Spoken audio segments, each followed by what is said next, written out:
adalah pertanyaan dan jawaban yang sudah saya berikan.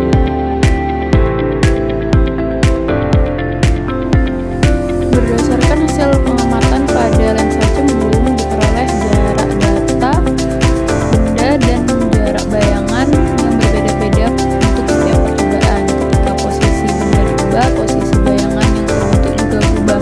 Pada beberapa percobaan seperti percobaan kedua dan ketiga, jarak benda dan jarak bayangan memiliki nilai yang sama.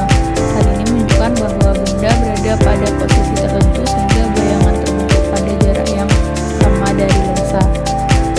Lensa cembung merupakan lensa yang bersifat konvergen atau mengumpulkan cahaya. Sinar-sinar cahaya yang melewati lensa akan dibiarkan menuju titik fokus sehingga dapat membentuk bayangan nyata yang dapat ditangkap oleh layar. Dari hasil percobaan terlihat bahwa perubahan posisi benda mempengaruhi posisi bayangan yang terbentuk sesuai dengan teori pembiasan pada lensa cembung.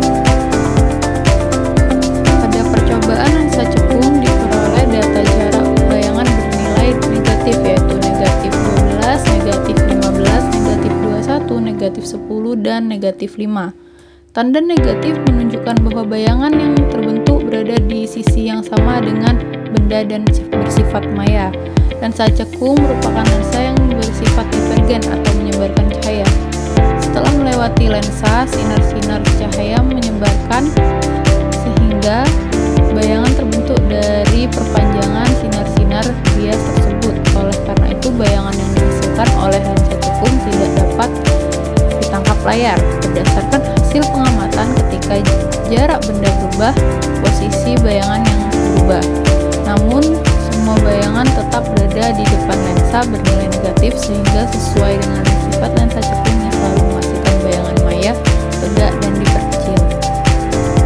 Berdasarkan kedua percobaan dapat dilihat bahwa lensa cembung dan lensa cekung memiliki sifat yang berbeda dalam membiaskan cahaya.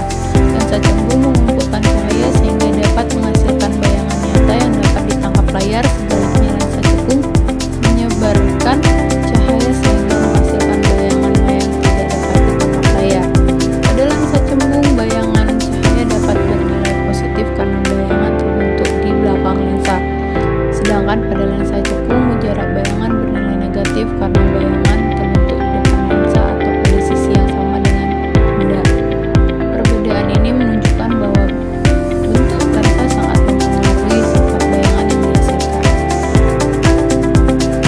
Berdasarkan hasil percobaan dapat disimpulkan bahwa lensa cembung dan lensa cekung memiliki sifat pembiasan cahaya yang berbeda. Lensa cembung bersifat konvergen sehingga mampu mengumpulkan cahaya dan membentuk bayangan nyata yang dapat ditangkap oleh layar. Posisi bayangan bergantung pada letak benda terhadap lensa.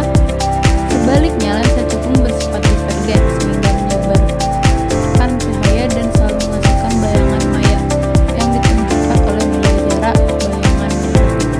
Bayangan terbentuk berada pada sisi yang sama dengan benda, bersifat tegak dan tidak dapat ditangkap oleh layar. Dengan demikian, hasil percobaan menunjukkan bahwa untuk lensa mempengaruhi arah pembiasan cahaya dan sifat bayangan yang dihasilkan sesuai dengan teori lensa cembung dan lensa cekung. Berikut adalah daftar pustaka yang saya gunakan. Kesulitan saya adalah menentukan jarak bayangan.